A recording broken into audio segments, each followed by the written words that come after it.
They say, no, they are not as optimistic of the conditions. But, okay, there are also variations between countries. You can say, surprisingly, the Mexican professors believe that they have working conditions at least as good or slightly better than the British professors, from according to this. Well, again, you can, we discuss it later, but I just want to present you this kind of data. Another question, we ask them to what extent you feel yourself affiliated to the university. So it's to what extent your identity is linked to your university. And there you see a dramatic difference. In Latin America, well, almost everybody say, "Oh, my university, my university. I belong to my university." Whereas you see in Europe, you only find this in Portugal.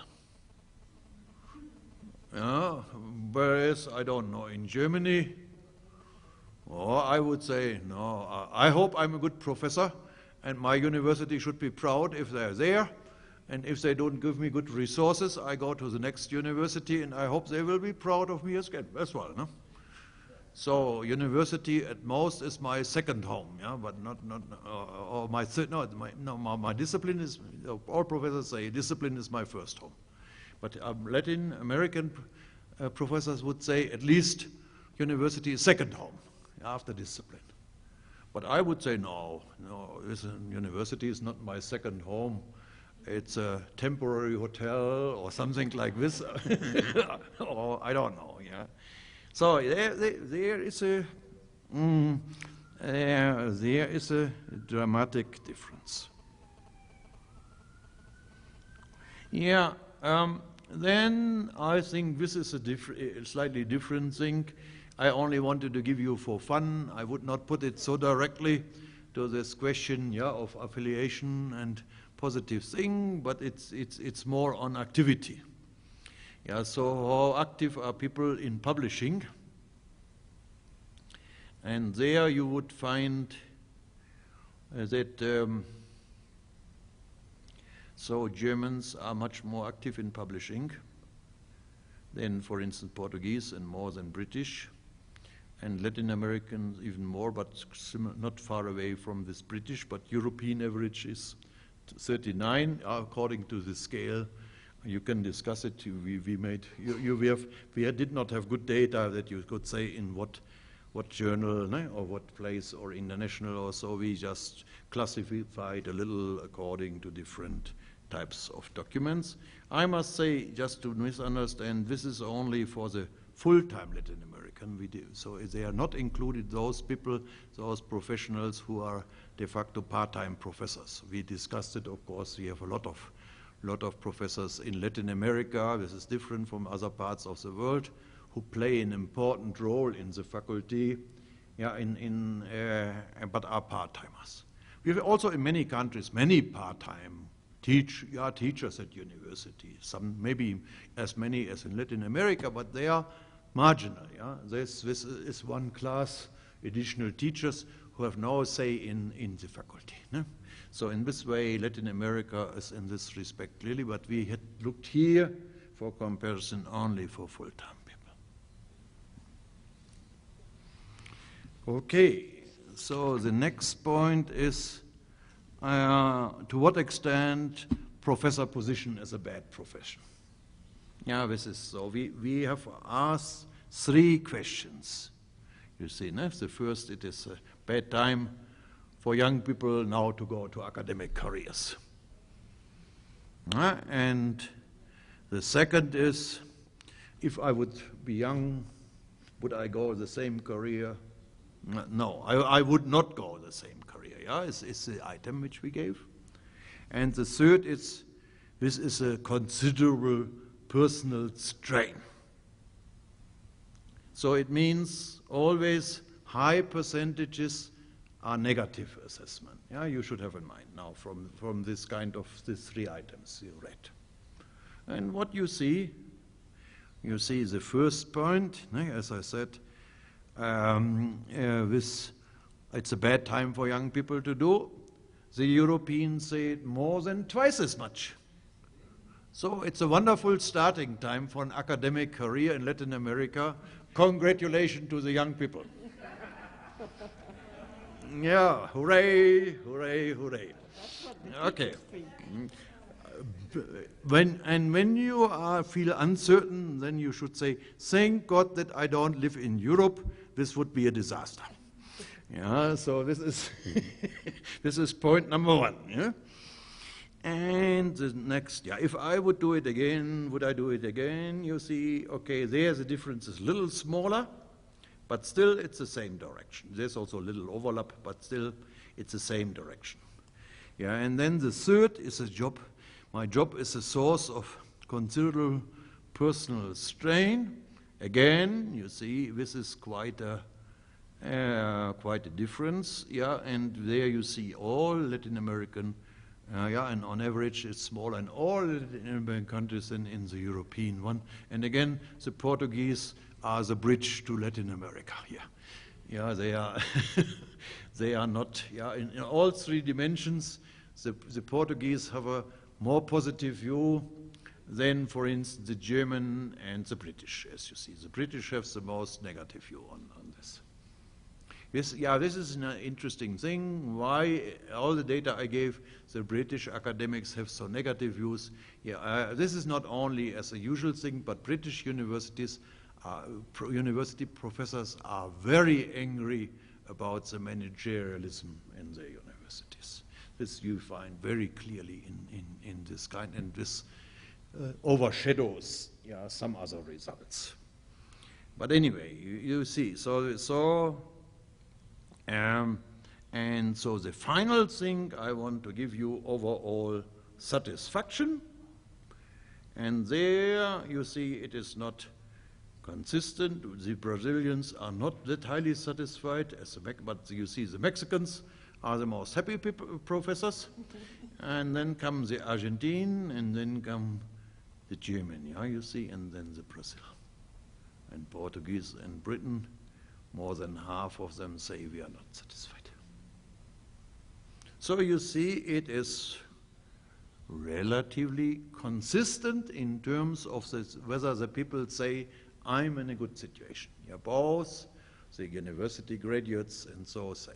But there's some difference. I have to modify from my initial start. I say in talking about working conditions, or study conditions, the Latin American students said also it was very good, but the Latin American teachers, professors say working conditions are not so good. But still, when you say, how is my professional life, how can be satisfied I can do with my career, my thing, everything, they are much more positive. And then, of course, we have to find the reasons. We are not just happy with facts like this, we want to think about the reasons. And you see, we have some ideas that cultures differ in general, how positive they are. They have expressed themselves. If you go to United States and we say, how are you today? A person from United States might say, great. I have never heard a German, when you ask him, how are you today, that they would use a similar word like great. Or never have seen a Japanese. When you say, how is your day, they would say, great. So they are different.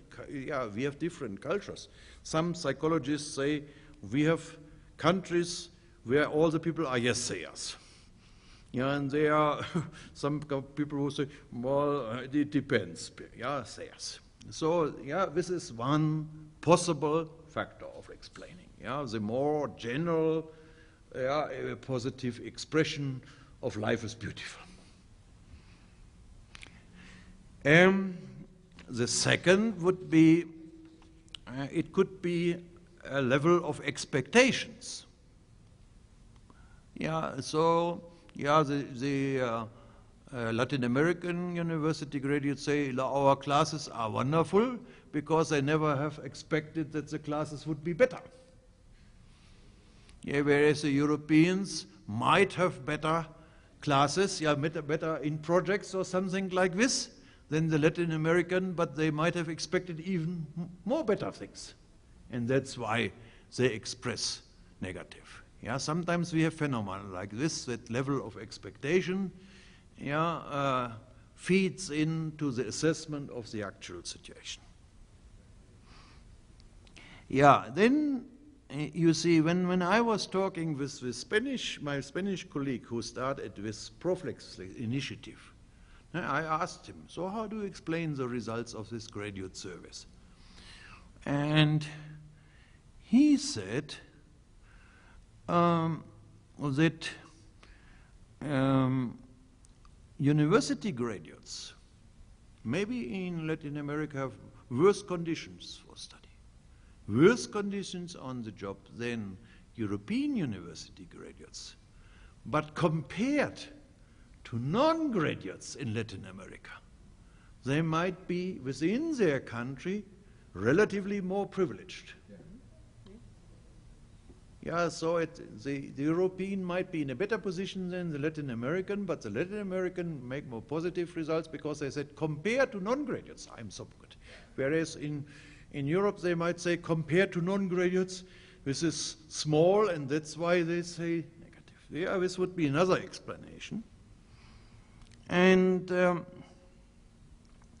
I think the next one would be similar. Yeah, as I said, this would be logically the same for the professors. That the professors, maybe the conditions for and the life and the role of university professors in Europe might be better than in Latin America, but the difference of professors and other occupational areas, yeah, there might be more striking differences in Latin America, yeah, than in Europe.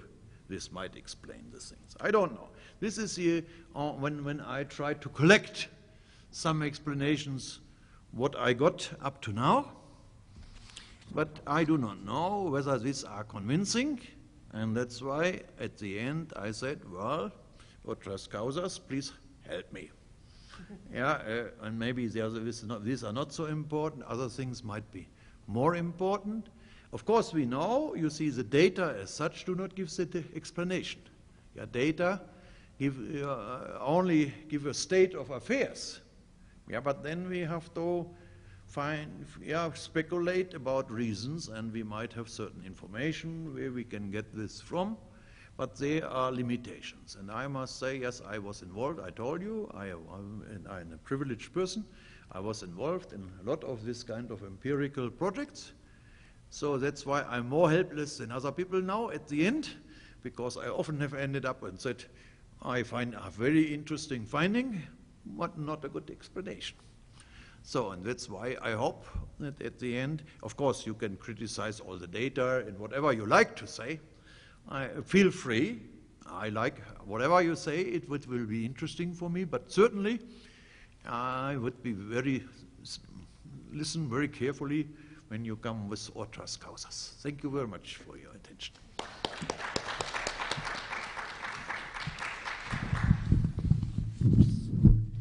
Well, I'm giving the floor to you. And if you just take turns, whoever wants to speak. And then pass them. Thank you, Professor, for your very interesting data. I have another explanation, possible explanation, at least for Mexico.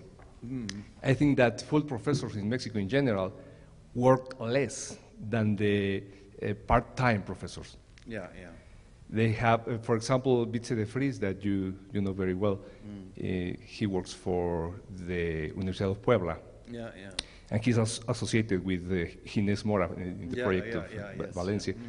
And he found in a research 2 years ago that full professors in that university in Puebla work less than part-time professors in terms of teaching and including other activities, for example, a research project and so on. Yeah. Could be a possible Yeah. explanation, and you are very satisfied with your work if you don't work so much. Yeah. And the other explanations are good as well, because in Mexico, at least, to be a professor is more privileged, more prestigious than many other professions. Well, thank you very much. If you allow me, is it okay if I try to react on this? Your first point, yes, we have collected some data on how much people spend time per week on this job. But we did in our study not make a good comparison of full-time academics versus part-time academics. So we try to concentrate on full-time academics. And it is true, I forgot the exact data, but academics professors and on professorial ranks in Mexico, they say they work a little more than 40 hours per week. Little more than 40 hours. Whereas, for instance, in some of the economically advanced countries like Germany or Japan and Australia, they say they work more than 50 hours per week on the job. It is difficult to say, is it so closely related to productivity? Yeah, it is some positive correlation, but this is not so dramatic. But there's a certain tradition in some countries like Germany that you say you expect from a professor to invest a lot of time. In work, you have to be highly devoted. Your family life is likely to suffer from this. So my children said, my father has a very crazy job. He has not the biggest car, and he is working a lot on weekend, so this cannot be the best job in the world, when they were young. When they got older, they got a little more friendly to me, but when, so this is an interesting phenomenon, and it would be interesting to pursue, but I have not looked at this so carefully. The second point, yes, I find it very important. There's a certain paradox in society. You think if there's a knowledge society, then universities should be important and professors should be highly appreciated. No? University, you think, because knowledge society is so important. But it is the other way around. The more important and the more expanded a certain element in society is, the less are the privileges of the professionals in the area. At the moment when everybody suddenly wanted to say, I want to live healthy and I go to the gym and I want to live 20 years longer than my father, the income for medical doctors dropped. Why? Because politicians say, if everybody wants to be so healthy, we cannot afford paying so many doctors. So they intervened in the social system that the doctors got in. And in the United States, you see, when they had this big expansion in the 50s, 60s, and early 70s in universities in the United States, the professors lost from the mid-60s to the mid-80s 20% advantage to the average employee of society. I do not know exactly how much it was. Let's assume maybe from 180 to 160 of the average worker of society. They lost. In Germany, we did not lose so much, but this was because we were part of the public service. So I usually say the garbage can people helped us that we did not lose so much as professors, as the American professors lost in income. As a consequence of higher education expansion. And it's right that you can say if a country on average, the Latin American countries are not yet as much highly expanded as the European. The difference already became small, but still there's a difference. So maybe there's still a little privilege left over, yeah, from the past more exclusive position of the professor. And the other question I think is that in Mexico, at least, well, I think in Brazil and in Argentina as well, professors tend to be more in the side of the establishment culture. Yeah, yeah. More than in the disciplinary culture. That's the reason that they are very satisfied with their own institution. And I think it could be, the reason could be that we don't have this, the same development of disciplines than in Europe or United States, for example. And we don't have the same strong networks with the international disciplinary communities like in Europe or United States.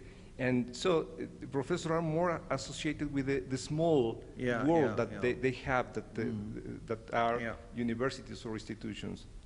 Yes, we have asked the professors, do you think you play a role in the public? Yeah, so it's not in academic networks, but in the public, yes, and there we found in our survey that in Latin America and East Asia, they believe that they play a role in the public. Whereas in the United States, they don't believe. Yeah, they, of course, they have some star professors, which is everywhere known, but this is a very small percentage. The majority of US professors just move in their own circles. Yeah, there are some differences, certainly, yes. Well, thank you for the conference. Personally, I was very intrigued by the title of the conference when you say how scholars were highly satisfied. Then I felt like, what scholars? And well, could you go to the slide where the final questions are? Right there, yeah. I would go with the fourth because I've been interviewing some scholars full time, and they are pretty unsatisfied with their job conditions, like incomes and job conditions and schedules and stuff. But I think they find really like a great privilege that they do what they do. I mean, they really enjoy what they do, and they. I mean, they kind of, I mean, they could, with their PhDs and stuff, they could have been doing something else. And they stick to the academy because they really find